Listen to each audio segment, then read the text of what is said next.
2012년 겨울훈련 다니엘서 스가랴서. 거대한 형상에 대한 이상. 다니엘서에 통제하는 이상. 3주 개요. 성경 다니엘서 2장. 다니엘서 2장에 나오는 거대한 형상과 그 운명에 관한 이상은 마지막 시대에 될 일에 대한 이상이다. 다니엘서 2장에 나오는 거대한 형상에 대한 이상은 다니엘서에 통제하는 이상이다. 거대한 이 형상은 인류 역사 전체에 걸친 인간 정부의 총체를 상징한다.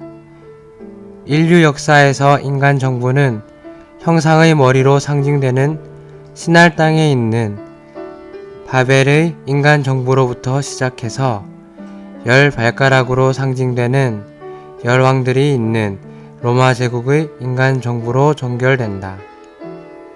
금으로 된 머리는 7장 3절과 4절에 나오는 첫째 짐승과 일치하는데 바빌론을 세운 왕인 느부갓네살을 상징한다.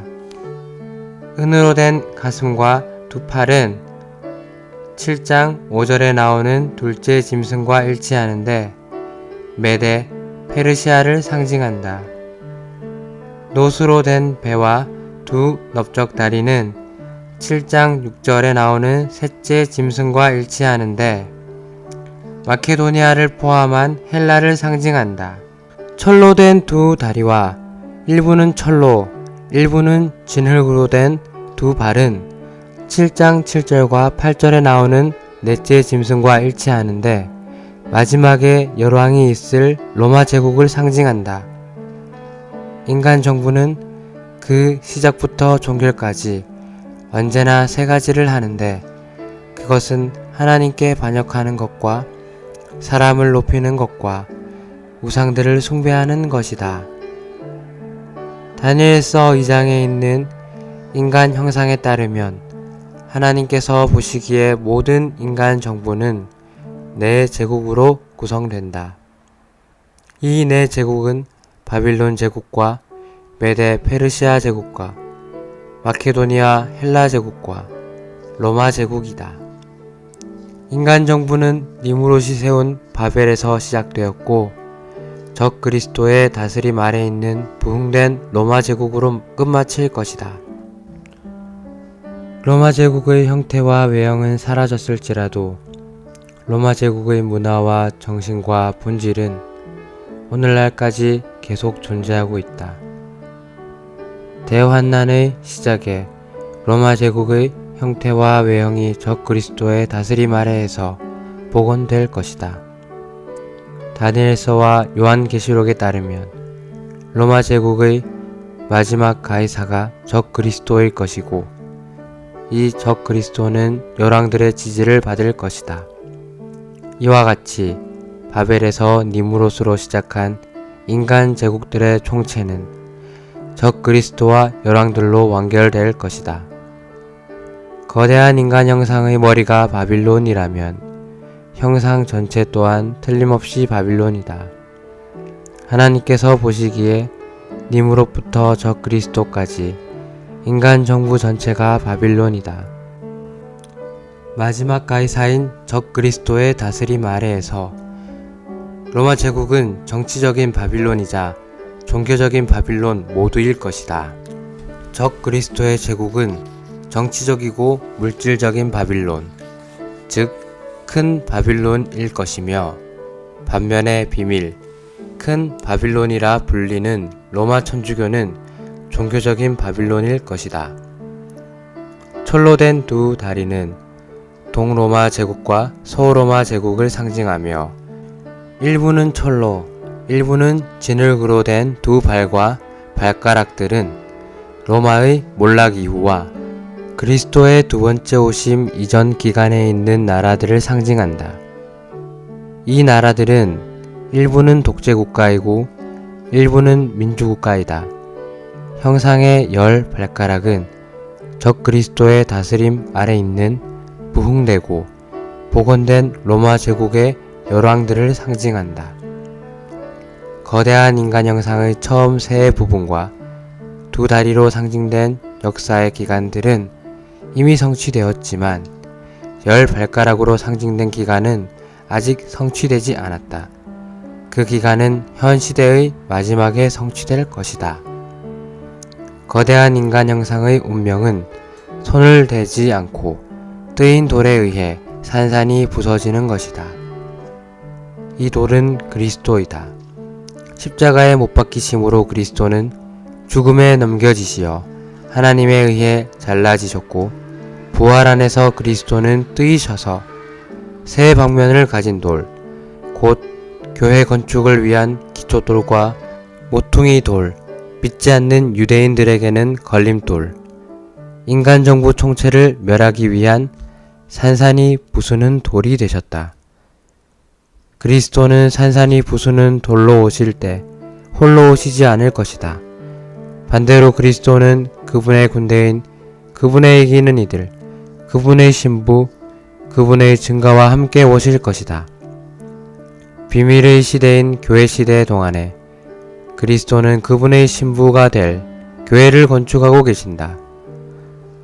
그리스도는 이 땅에 내려오시기 전에 결혼식을 가지실 것이고 결혼식에서 그리스도는 이기는 이들, 곧 여러 해 동안 하나님의 원수와 대항해 전쟁을 해왔으며 이미 악한 자를 이긴 이들과 결혼하실 것이다.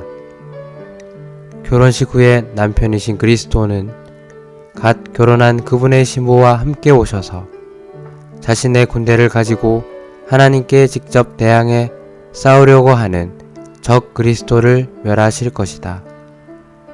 그리스도께서 하나님에 의해 뜨인 돌로서 나타나실 때 이기는 이들과 함께 하시는 그리스도, 곧 단체적인 그리스도는 적 그리스도와 열왕을 치심으로써 거대한 형상을 발가락부터 머리끝까지 산산이 부수실 것이다.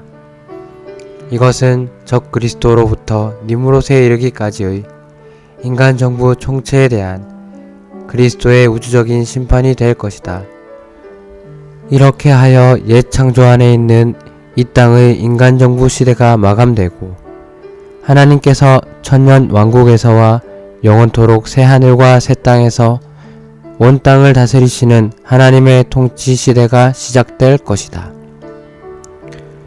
그때 새와 진흙과 녹과 은과 금이 다 부서져 여름 타작마당의 겨같이 되어 바람에 불려 간 곳이 없었고 우상을 친 돌은 태산을 이루어 온 세계에 가득하였나이다. 여기서 태산은 하나님의 영원한 왕국을 상징하며 이 왕국은 영원토록 온 땅에 가득할 것이다. 단체적인 그리스도, 곧 이기는 신부와 함께 하시는 그리스도께서 오시어 인간 정부의 총체를 산산이 부수신 후에 퇴산이 되어 온 땅에 가득하여 온 땅을 하나님의 왕국이 되게 하실 것이다. 따라서 거대한 인간 형상은 이 땅에 있는 하나님의 영원한 왕국으로 대취될 것이다. 돌이 태산으로 증가한 것은 그리스도의 증가를 상징한다. 교회는 생명 방면에서의 그리스도의 증가이지만 하나님의 영원한 왕국은 행정 방면에서의 그리스도의 증가이다. 따라서 그리스도는 교회이실 뿐 아니라 하나님의 왕국이시다. 돌이신 그리스도는 하나님의 움직임의 중심이시고 산이신 그리스도는 전부이시다. 따라서 그분은 모든 것을 포함하신 분, 곧 만물 안에서 만물을 충만하게 하시는 분이시다. 우리는 그리스도와 그분의 이기는 신부가 단체적인 치는 돌로 오시어 인간 정부의 총체를 부서뜨리시고 하나님의 왕국인 태산이 되어 온 땅에 가득하게 되신다는 이러한 이상의 빛 가운데서 우리가 어떤 태도를 가져야 하는지를 보아야 한다. 하나님의 백성인 우리가 다니엘서 2장에 있는 이러한 통제하는 이상을 본다면 세상으로부터 지켜지고 그리스도의 다시 오심을 위해 준비될 것이다. 우리는 그리스도의 오심이 너무나 소중하다는 것을 알기 때문에 주님의 나타나심을 사모하는 생활을 해야 한다. 이것은 우리로 하여금 낙심하거나 뒤로 물러나거나 약해지지 않게 하고 끝까지 신실하게 남아있게 할 것이다. 성경에 있는 마지막 기도는 주 예수님 오십시오이다. 우리는 모두 이러한 기도를 해야 하고 이러한 갈망을 가져야 한다. 성경 전체는 주님께서 오시는 것에 대한 갈망을 표현하는 하나의 기도로 끝맺는다. 매일 우리에게 주어지는 오늘은 참으로 주님의 은혜이다. 그러므로 우리에게 오늘이 있는 한, 다시 말하면 우리에게 여전히 호흡이 있는 한, 우리는 주님과 그분의 나타나심을 사랑하고 주님의 오심을 기다리며 항상 그분의 오심을 격려제로 삼아야 한다. 주님은 오실 때 그분을 사랑하는 이들에게 도둑처럼 은밀히 오실 것이고 그분의 보물들은 그들을 훔쳐 가시어 하늘들에 있는 그분의 임재 안으로 데려가실 것이다. 그러므로 우리는 깨어있고 준비되어야 한다. 성숙에 도달하는 것은 하룻밤 사이에 일어나는 일이 아니다. 그러므로 주님께서 오시어 그분의 왕국을 세우시도록 우리는 반드시 우리 자신을 준비하고 주님을 사랑하며 주님 안에서 자라야 한다. 그 결과 그분께서 나타나실 때에 우리는 성숙되어 휴거되고 보상을 받을 것이다. 2012년 겨울훈련 다니엘서 스가랴서 거대한 형상에 대한 이상 다니엘서에 통제하는 이상 3주 1일 아침의 누림 다니엘서 2장 28절 오직 은밀한 것을 나타내실 이는 하늘에 계신 하나님이시라. 그가 느부갓네살 왕에게 마지막 시대에 될 일을 알게 하셨나이다. 왕의 꿈 곧 왕이 침상에서 머릿속으로 받은 이상은 이러하니이다. 다니엘서 2장 31절 32절 왕이여 왕이 한 큰 형상을 보셨나이다. 그 형상이 왕의 앞에 섰는데 크고 광채가 매우 찬란하며 그 모양이 심히 두려우니 그 형상의 머리는 순금이요. 다니엘서 2장에 있는 거대한 형상에 대한 이상은 다니엘서에 통제하는 이상이다.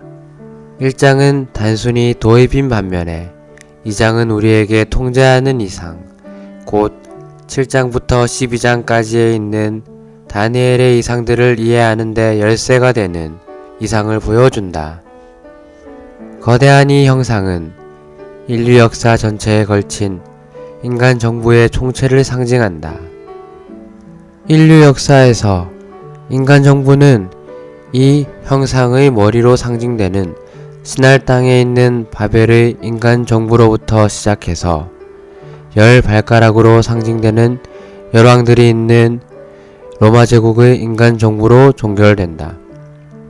인간 정부는 그 시작부터 종결까지 언제나 세 가지를 하는데 그것은 하나님께 반역하는 것과 사람을 높이는 것과 우상들을 숭배하는 것이다. 오늘의 읽을 말씀 금으로 된 머리는 7장 3절과 4절에 나오는 첫째 짐승과 일치하는데 바빌론을 세운 왕인 느부갓네살을 상징한다. 은으로 된 가슴과 두 팔은 7장 5절에 나오는 둘째 짐승과 일치하는데 메데 페르시아를 상징한다. 돛으로 된 배와 두 넓적 다리는 7장 6절에 나오는 셋째 짐승과 일치하는데 마케도니아를 포함한 헬라를 상징한다. 철로 된 두 다리와 일부는 철로 일부는 진흙으로 된 두 발은 7장 7절과 8절에 나오는 넷째 짐승과 일치하는데 마지막에 10왕이 있을 로마 제국을 상징한다. 다니엘서 2장에 있는 인간 형상에 따르면 성경에는 오직 4개의 제국이 있을 뿐이다.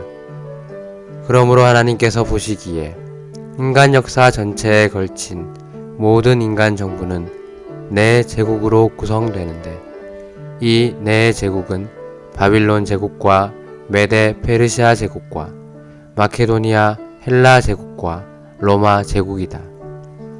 사람의 관점에 의하면 헬라 제국은 알렉산더 대왕의 죽음과 함께 끝났다. 그러나 하나님의 관점에 의하면 이 제국은 알렉산더의 후계자들 곧 헬라 제국을 4부분으로 나눈 알렉산더의 4장군들로 계승되었고 로마 제국의 시작까지 계속되었다. 외관상으로 로마 제국도 끝난 것 같다. 그러나 사실 로마 제국은 계속 존재한다. 다니엘서와 요한계시록에 의하면 로마 제국은 거대한 형상의 10발가락으로 상징된 열왕들을 거느리는 적 그리스도를 마지막 가이사로 세울 것이다. 대략 그리스도께서 출생하기 30년 전에 시작된 로마 제국은 3년 반 대환난이 끝날 바로 그 시점까지 계속될 것이다. 바벨의 니무로스로부터 시작된 인간 제국들의 총체는 열왕들을 둔 로마 제국의 마지막 가이사로 총결될 것이다. 그러므로 성경에 의하면 오늘날 우리는 여전히 로마 제국 안에 있다. 세상의 문화는 바벨의 니무롯 때부터 현재까지의 문화가 축적된 것이다. 니무롯과 함께 시작된 것이 적 그리스도와 더불어 끝나게 될 것이다. 바빌론, 메데 페르시아, 마케도니아 헬라 제국은 사라졌지만 그 문화는 남아있다. 메데 페르시아 제국은 바빌론 문화의 여러 방면들을 받아들였고 마케도니아 헬라 제국은 메데 페르시아 문화의 여러 방면들을 받아들였다. 동일한 원칙에서 로마 제국은 헬라 문화와 그 이전의 많은 문화들의 요소들을 받아들였다. 오늘날 우리는 여전히 로마 문화, 특히 법률과 정치와 정부의 방면들에서 로마 문화의 영향 아래 있다. 이런 의미에서 로마 제국은 계속 존재하고 있으며 우리는 여전히 로마 제국 안에 있다. 다니엘서 2장에 나오는 느부갓네살의 꿈의 해석에서 거대한 인간 형상의 머리만이 바빌론이라고 불리었다. 그러나 머리가 바빌론이라면 형상 전체 또한 바빌론인 것이 틀림없다. 추가로 읽을 말씀 다니엘 라이프 스터디 3장 2012년 겨울훈련 다니엘서 스가랴서 거대한 형상에 대한 이상 다니엘서에 통제하는 이상 3주 2일 아침의 누림 다니엘서 2장 32절 33절 그 형상의 머리는 순금이요 가슴과 두 팔은 은이요 배와 넓적다리는 노시요 그 종아리는 쇠요 그 발은 얼마는 쇠요 얼마는 진흙이었나이다. 다니엘서 7장 12절 그 남은 짐승들은 그의 통치권을 빼앗겼으나 그 생명은 보존되어 정한 시기가 이르기를 기다리게 되었더라. 바빌론과 페르시아와 헬라는 그들의 통치권과 권력을 빼앗겼지만 그들의 생명, 곧 그들의 문화는 보존되었고 여전히 남아있다. 각각의 제국은 패배했지만 그 문화는 이후의 제국에게 받아들여졌다. 오늘날 세계 문화는 로마 문화이지만 로마 문화는 축적된 문화로서 바빌론과 페르시아와 헬라의 문화들을 포함하고 있다. 대환난 시작에 로마 제국의 형태와 외형이 적 그리스도의 다스림 아래에서 복원될 것이다.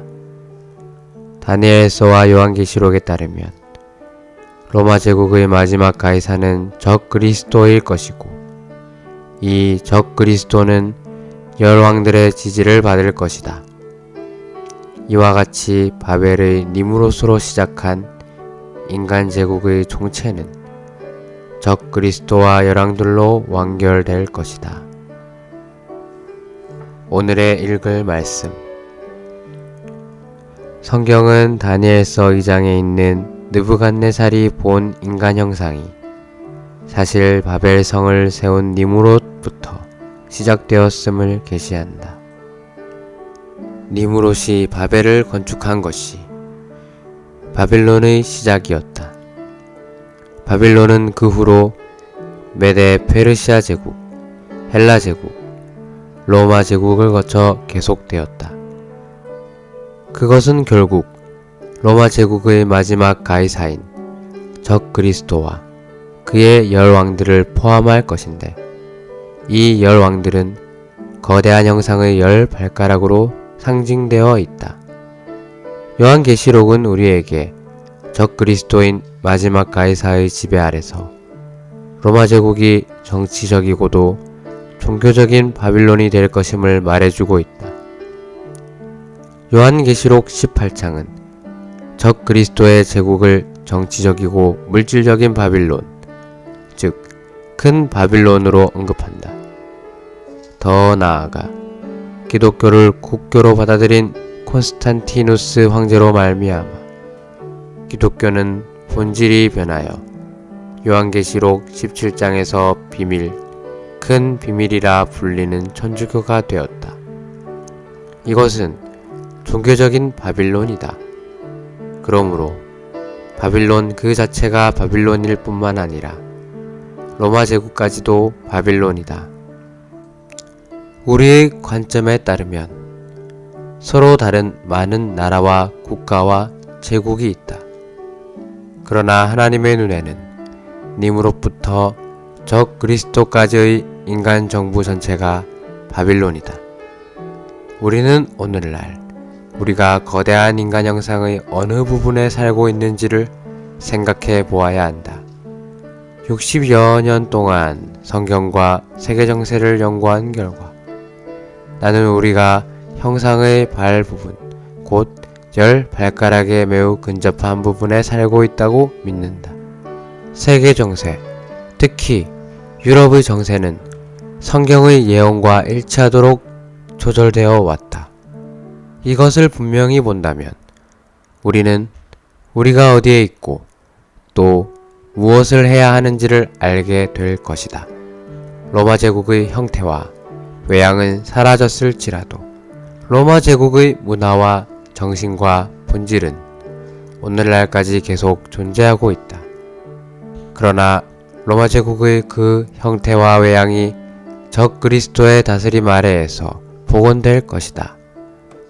온 땅은 지금 로마 제국의 복원과 10발가락의 나타남을 위해 준비되고 있는데 이러한 상황은 인간 정부의 총체를 산산이 부서뜨리고 이 땅에 하나님의 영원한 왕국을 가져올 도리신 그리스도를 모셔올 것이다.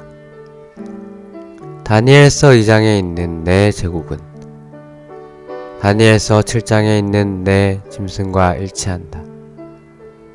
2장에서 느부갓네살은 거대한 인간 형상을 보았지만 7장에서 다니엘은 내 짐승을 보았다.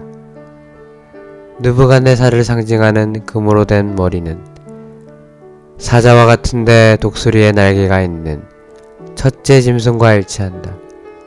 메데 페르시아를 상징하는 은으로 된 가슴과 두 팔은 곰을 닮은 둘째 짐승과 일치한다. 헬라를 상징하는 노수로 된 배와 넓적다리는 표범과 같은 셋째 짐승과 일치한다. 로마 제국과 그 마지막 열왕을 상징하는 철로 된 다리와 일부는 철로, 일부는 진흙으로 된 발은 넷째 짐승과 일치하는데 그것은 다른 짐승들과는 달리 새로 된 큰 이와 열 뿔을 가졌다. 추가로 읽을 말씀 다니엘 라이프 스타디 4장 2012년 겨울훈련 다니엘서 스가랴서 거대한 형상에 대한 이상 다니엘서에 통제하는 이상 3주 3일 아침의 누림 다니엘서 7장 7절 넷째 짐승은 무섭고 놀라우며 또 매우 강하며 또 새로 된 큰 이가 있어서 이 짐승은 전의 모든 짐승과 다르고 또 열 뿔이 있더라. 요한계시록 17장 11절 12절 전에는 있었지만 지금은 없는 그 짐승이 바로 여덟째 왕입니다. 그도 일곱 중에서 나온 자로서 그대가 본 열 뿔은 열 왕입니다. 그들은 아직 왕국을 얻지 못하였으나 1시간 동안 그 짐승과 더불어 왕들이 되는 권세를 받을 것입니다. 다니엘서 2장에서 철로 된 두 다리는 동로마 제국과 서로마 제국을 상징하며 일부는 철로, 일부는 진흙으로 된 두 발과 발가락들은 로마의 몰락 이후와 그리스도의 두 번째 오심 이전 기간에 있는 나라들을 상징한다. 이 나라들은 일부는 독재 국가이고 일부는 민주 국가이다. 형상의 열 발가락은 적 그리스도의 다스림 아래 있는 부흥되고 복원된 로마 제국의 열 왕들을 상징한다. 거대한 인간 형상의 처음 세 부분과 두 다리로 상징된 역사의 기간들은 이미 성취되었지만 열 발가락으로 상징된 기간은 아직 성취되지 않았다. 그 기간은 현 시대의 마지막에 성취될 것이다. 네 번째 짐승은 다니엘서 2장 33절과 40절부터 43절까지의 거대한 인간 형상의 철로 된 두 다리와 일부는 철로, 일부는 진흙으로 된 두 발과 발가락들과 일치하는데 이 짐승은 로마 제국을 상징하고 특별히 로마 제국의 마지막 가이사인 적 그리스도를 상징한다. 네 번째 짐승은 철로 상징되듯이 무섭고 놀라우며 매우 강하다. 이 짐승이 새로 된 큰 이와 놋으로 된 발톱을 갖고 있다는 것과 이 짐승이 온 천하를 삼키고 밟아 부서뜨린다는 것은 이 짐승이 민족들을 삼키고 부서뜨릴 큰 능력을 갖고 있음을 상징한다. 열 뿔을 갖고 있는 짐승은 이 짐승이 열 왕을 거느리고 있음을 상징하는데 이 열 왕은 다니엘서 2장에 나오는 거대한 인간 형상의 열 발가락이다. 오늘의 읽을 말씀 예언에 익숙한 모든 성경학자들은 거대한 인간 형상이 느부갓네살로 시작된 세계 정치 상황을 묘사한다는 것을 알고 있다. 금으로 된 머리는 바빌론의 왕인 느부갓네살을 상징하며 따라서 바빌론 제국을 또한 상징한다. 은으로 된 가슴과 두 팔은 메데 페르시아를 상징한다. 놋으로 된 배와 두 넓적 다리는 알렉산더 대왕의 다스림 아래 있던 마케도니아와 헬라 제국을 상징한다. 헬라 제국 이후에는 로마 제국이 나온다.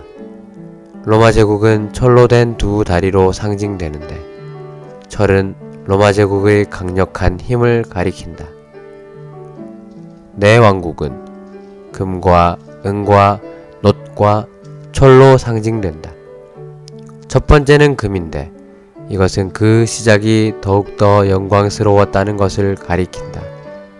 영광은 다음 단계의 금속으로 이어질수록 줄어들지만 여전히 다음 단계의 금속은 매우 강하다. 마지막으로 형상의 발은 일부는 철로, 일부는 진흙으로 되어 있는데 이 발은 로마 제국의 몰락 이후와 그리스도의 두 번째 오심 이전 기간에 있는 나라들을 상징한다. 이러한 나라들은 일부는 독재국가이고 일부는 민주국가일 것이다. 20세기 초반에 공산주의가 인류 사회에 들어왔다. 러시아 혁명은 1917년에 일어났다. 2차 세계대전 이후에는 공산주의가 중국을 점령했다. 공산주의의 철학은 그들이 겉으로 자랑하는 것이었을 뿐 사실상 그들은 단순히 독재 정치를 실행했다.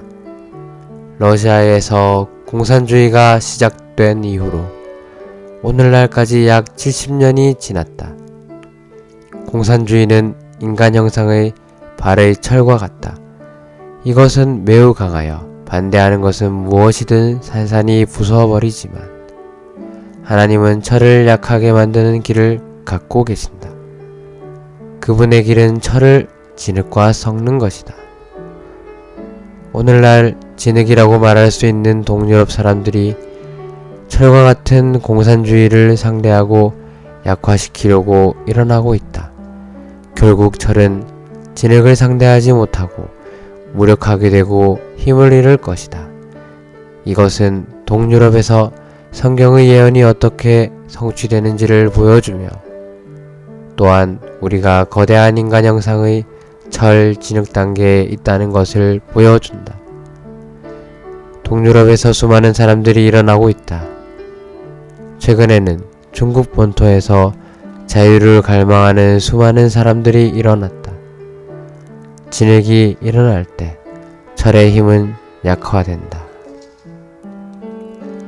추가로 읽을 말씀. 과정을 거치시고 분배하시는 삼위 하나님의 유기체이자 그리스도의 몸인 교회의 유기적인 건축 영문판 24쪽에서 28쪽 2012년 겨울훈련 다니엘서 스가랴서 거대한 형상에 대한 이상 다니엘서에 통제하는 이상 3주 4일 아침의 누림 다니엘서 2장 34절 또 왕이 보신즉 손을 대지 않고 뜨인 돌이 나와서 형상의 새와 진흙의 발을 쳐서 부서뜨리매 다니엘서 2장 44절 이 여러 왕들의 시대에 하늘의 하나님이 한 왕국을 세우시리니 이것은 영원히 망하지도 아니할 것이요 이 모든 왕국을 쳐서 멸망시키고 영원히 설 것이라. 거대한 인간 형상의 운명은 손을 대지 않고 뜨인 돌이 나타날 때 그 돌에 의해 산산이 부서지는 것이다. 손을 대지 않고 뜨인 돌은 그리스도이다. 인류의 인간 정부 전체를 부서뜨릴 돌이신 그리스도는 사람의 손으로 뜨이지 않으셨다. 그분은 십자가에 못 박히심과 부활을 통하여 하나님에 의해 뜨이셨다. 십자가에 못 박히심으로 그리스도는 죽음에 넘겨지시어 하나님에 의해 잘라지셨고 부활 안에서 그리스도는 뜨이셔서 교회 건축을 위한 기초돌과 모퉁이 돌과 인간 정부 총체를 멸하기 위한 산산이 부수는 돌이 되셨다. 오늘의 읽을 말씀. 그리스도는 사람의 손을 대지 않고 뜨인 돌로 나타나실 때 거대한 형상을 발가락부터 머리끝까지 산산이 부수실 것이다. 이것은 그리스도께서 적 그리스도와 열왕을 깨뜨리실 것임을 뜻한다. 요한계시록 19장은 그리스도와 적그리스도 사이의 전쟁을 말한다. 그리스도는 이기는 이들로 구성된 갓 결혼한 그분의 신부와 함께 하실 것이고, 적그리스도는 군대들을 가진 열왕과 함께 할 것이다. 이 전쟁은 땅이 하늘에 대항하는 싸움, 곧 사람이 하나님께 대항하는 싸움일 것이다. 그리스도는 적그리스도와 열왕을 패배시키고 멸망시키실 것이다. 다니엘서 2장에 따르면 이러한 싸움에는 인간 형상 전체가 발가락부터 머리끝까지 산산이 부서지는 것이 포함된다. 다니엘서 2장 35절 상반절은 그때 새와 진흙과 녹과 은과 금이 다 부서져 여름 타작마당의 겨같이 되어 바람에 불려간 곳이 없었고 라고 말한다.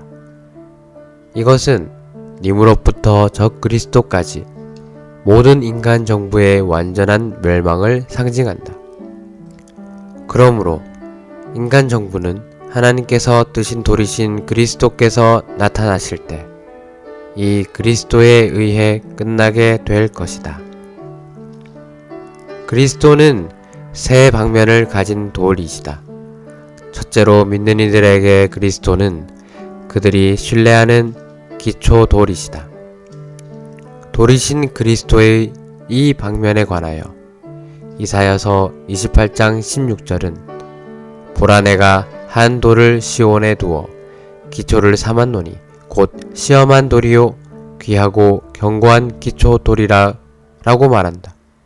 둘째로 믿지 않는 유대인들에게 그리스도는 걸림돌이시다. 이 방면에 대하여 마태복음 21장 44절 상반절은 이 돌 위에 떨어지는 사람은 깨어져 산산조각이 날 것이며 라고 말한다. 셋째로 민족들에게 그리스도는 산산이 부수는 돌이 되실 것이다. 이 돌이 누구 위에든지 떨어지면 그를 가루로 만들어 겨같이 흩을 것입니다. 거대한 인간 형상의 운명은 손을 대지 않고 뜨인 돌에 의해 산산이 부서지는 것이다. 이 돌은 그리스도이다. 십자가에 못 박히심으로 그리스도는 죽음에 넘겨지시어 하나님에 의해 잘리셨고, 부활 안에서 그리스도는 뜨이셔서 세 방면을 가진 돌, 곧 교회 건축을 위한 기초돌과 모퉁이 돌, 믿지 않는 유대인들에게는 걸림돌, 인간 정부 총체를 멸하기 위한 산산이 부수는 돌이 되셨다. 결혼식 후에 그리스도는 강타하는 돌로서, 그리고 포도즙 틀을 밟는 분으로서 오실 것이다. 적 그리스도는 엄청난 수의 악하고 반역적인 사람들을 예루살렘 주변에 모을 것인데, 이들은 그리스도에 의해 포도즙 틀에서 밟힐 포도들로 준비될 것이다. 그리스도의 오심은 그들에게 엄청난 충격일 것이다. 왜냐하면 반역적인 그들은 그리스도도 하나님도 믿지 않고 오직 자신들만을 믿기 때문이다. 적 그리스도는 심지어 자신이 하나님이라고 말하기까지 할 것이고, 자신의 누림을 위하여 좋은 땅과 지중해 사이에 그의 장막을 세울 것이다. 그때 그리스도는 하나님께서 뜨신 돌로서 그분의 신부와 함께 오셔서 형상의 발가락들을 치시어 발가락부터 머리까지 산산이 부수실 것이다. 추가로 읽을 말씀, 다니엘 라이프 스타디 3장. 2012년 겨울 훈련, 다니엘서, 스가랴서. 거대한 형상에 대한 이상, 다니엘서의 통제하는 이상. 3주 5일. 아침의 누림. 다니엘서 2장 35절. 형상을 친 돌은 태산을 이루어 온 세계에 가득하였나이다. 다니엘서 2장 45절. 손을 대지 않고 뜨인 돌이 산에서 나와서 쇠와 놋과 진흙과 은과 금을 부서뜨린 것을 왕께서 보신 것은 크신 하나님이 장래의 일을 왕께 알게 하신 것이라. 그리스도는 산산이 부수는 돌로 오실 때 홀로 오시지 않을 것이다. 반대로 그리스도는 그분의 군대인 그분의 이기는 이들, 그분의 신부, 그분의 증가와 함께 오실 것이다. 비밀의 시대인 교회 시대 동안에 그리스도는 그분의 신부가 될 교회를 건축하고 계신다. 그리스도는 이 땅에 내려오시기 전에 결혼식을 가지실 것이고, 결혼식에서 그리스도는 이기는 이들, 곧 여러 해 동안 하나님의 원수와 대항해 전쟁을 해왔으며 이미 악한 자를 이긴 이들과 결혼하실 것이다. 결혼식 후에 남편이신 그리스도는 갓 결혼한 그분의 신부와 함께 오셔서 자신의 군대를 가지고 하나님께 직접 대항해 싸우려고 하는 적 그리스도를 멸하실 것이다. 그리스도께서 하나님에 의해 뜨인 돌로서 나타나실 때 이기는 이들과 함께 하시는 그리스도, 곧 단체적인 그리스도는 적 그리스도와 열왕을 치심으로써 거대한 형상을 발가락부터 머리끝까지 산산이 부수실 것이다. 이것은 적 그리스도로부터 니무롯에 이르기까지의 인간 정부 총체에 대한 그리스도의 우주적인 심판이 될 것이다. 이렇게 하여 옛 창조 안에 있는 이 땅의 인간 정부 시대가 마감되고 하나님께서 천년 왕국에서와 영원토록 새하늘과 새 땅에서 온 땅을 다스리시는 하나님의 통치 시대가 시작될 것이다. 오늘의 읽을 말씀. 거대한 인간 형상은 하나님의 영원한 왕국을 상징하는 온 땅을 가득 채울 태산으로 대치될 것이다. 이것은 그리스도께서 오셔서 인간 정부의 총체를 산산이 부서뜨리신 후 이 땅에 하나님의 영원한 왕국을 가져오실 것임을 뜻한다. 돌이 태산으로 증가한 것은 그리스도의 증가를 상징한다. 그리스도께서 증가하실 수 있다는 사실은 요한복음 3장에 분명히 게시되어 있다. 그리스도를 언급하면서 30절은 그분은 증가하셔야 하고 라고 말한다. 이 구절에서 증가는 29절에서 말한 신부이다. 신부를 얻는 사람은 신랑이지만, 그러므로 그리스도는 증가를 가지시며 이 증가는 그분의 신부이다. 하와가 아담의 증가였듯이 신부는 신랑이신 그리스도의 증가이다.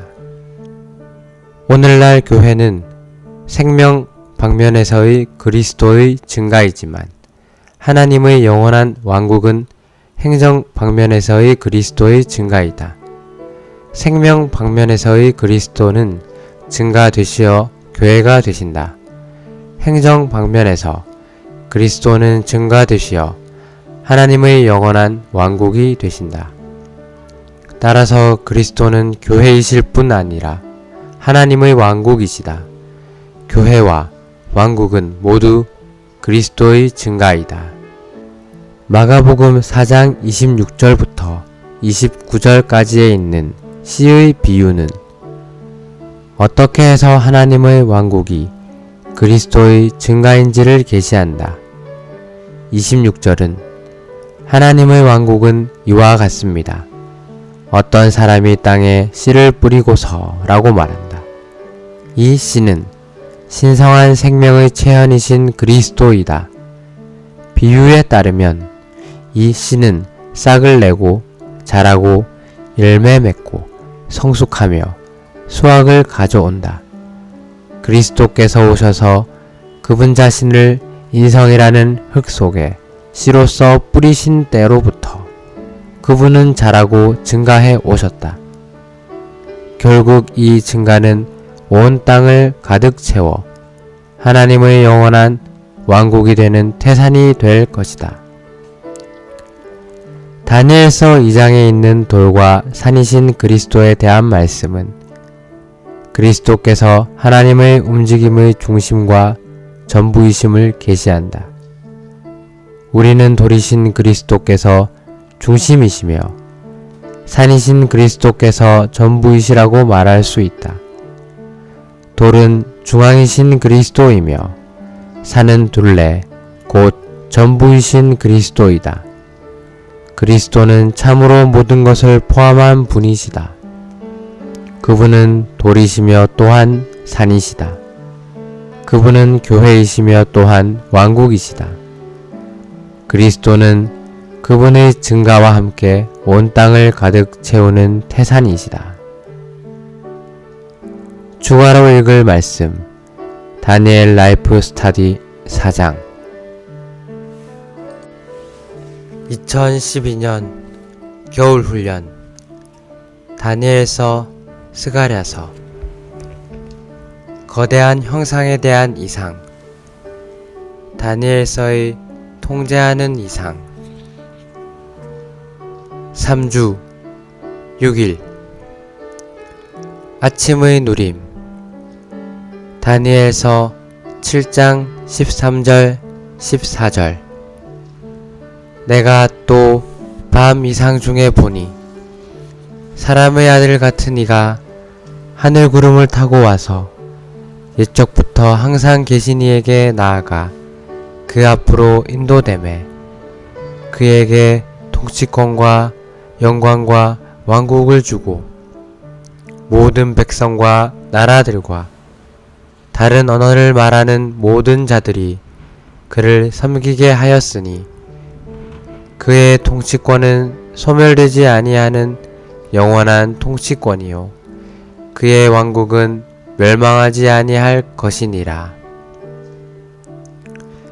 나는 우리 모두가 다니엘서 2장에 있는 통제하는 이상을 보기 바라며 이 이상의 빛 안에서 인간 정부에 대한 분명한 조망을 가질 수 있기 바란다.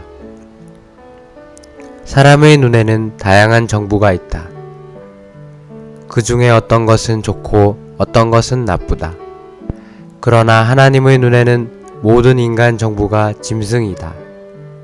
내가 간증할 수 있는 것은 이러한 조망이 60여 년 동안 세상으로부터 나를 보호해 왔다는 것이다. 하나님의 백성인 우리가 이러한 통제하는 이상을 본다면 우리는 세상으로부터 지켜질 것이며 강타하는 돌로서 오시는 그리스도의 오심을 위해 준비될 것이다. 이 그리스도는 강타하는 돌로서 인간 정부의 총체를 산산이 부서뜨리고 온 땅을 가득 채우는 태산 곧 하나님의 영원한 왕국이 되실 것이다. 오늘의 읽을 말씀 우리는 그리스도의 두 번째 오심이 너무나 소중하다는 것을 알기 때문에 주님의 나타나심을 사모해야 한다. 성경의 마지막 기도는 주 예수님 오십시오이다. 사도들은 주님께서 반드시 속히 오신다는 것을 마음으로 굳게 믿었고 또한 주님의 다시 오심을 예비하는 생활을 살았다. 우리가 주님의 오심에 대한 징조를 알기 때문에 느슨할 수 있으며 먼저 세상을 사랑했다가 마지막 이래가 되면 주님을 추구하여도 된다고 생각하지 말라. 우리는 주님이 두려워해야 할 분이시라는 것을 믿어야 한다. 누가복음 12장에서 주님은 한 가지 비유를 말씀하셨다. 한 부자가 자신을 위해 재물을 쌓아두고 자기 혼을 즐겁게 하려고 하였다. 그러나 하나님은 그에게 어리석은 사람아, 오늘 밤에 너에게서 너의 혼을 도로 찾아갈 것이다 라고 말씀하셨다. 매일 우리에게 주어지는 오늘은 참으로 주님의 은혜이다. 그러므로 우리에게 오늘이 있는 한, 다시 말하면 우리에게 여전히 호흡이 있는 한, 우리는 주님과 그분의 나타나심을 사랑하고 주님의 다시 오심을 기다리며 항상 그분의 오심을 격려제로 삼아야 한다. 바울은 내가 하나님 앞에서 또 산 사람들과 죽은 사람들을 심판하실 그리스도 예수님 앞에서 그분께서 나타나시는 것과 그분의 왕국을 두고 그대에게 엄숙히 명령합니다 라고 말했다. 그것은 바울이 순교하기 직전에 한 권면이다. 그는 선한 싸움을 다 싸웠고 달려야 할 길을 다 마쳤으며 믿음을 지켰으니 심판대 앞에서 의의 면류관을 받을 것이라고 말한다. 이 면류관은 또한 그분의 나타나심을 사모하는 모든 사람에게도 주어진다. 바울은 심판과 왕국을 두고 디모데와 우리에게 주님의 나타나심을 사모하는 생활을 하도록 일깨웠다. 이것은 우리로 하여금 낙심하지 않고 물러나지 않으며 약해지지 않게 하고 끝까지 충성을 다하게 한다. 주님은 오실 때 그분을 사랑하는 이들에게 도둑처럼 은밀히 오실 것이고 그분의 보물들인 그들을 훔쳐 가져가시어 하늘들에 있는 그분의 임재 안으로 데려가실 것이다. 그러므로 우리는 깨어있고 준비되어야 한다. 우리가 휴거되기를 원한다면 먼저 하늘에 속한 공기로 충만하게 되어야 하며 그릇 안에 기름을 담고 있어야 한다.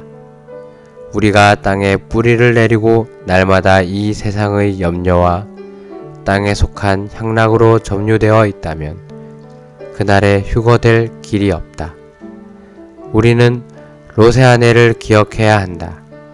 그녀는 하나님께서 심판하시고 완전히 멸망시키고 계셨던 악한 세상을 사랑하고 귀하게 여겨 고개를 돌려 바라보았다. 그 결과로 그녀는 소금 기둥으로 변하여 수치스런 땅에 버려졌다. 이것은 우리에게 경고가 되어야 한다. 우리가 여전히 세상을 사랑한다면 주님은 우리가 성숙하게 되어 휴거될 때까지 우리를 이 세상에 남겨두시어 대환난을 통과하며 수치를 당하게 하실 것이다. 성숙에 도달하는 것은 하룻밤 사이에 일어나는 일이 아니다.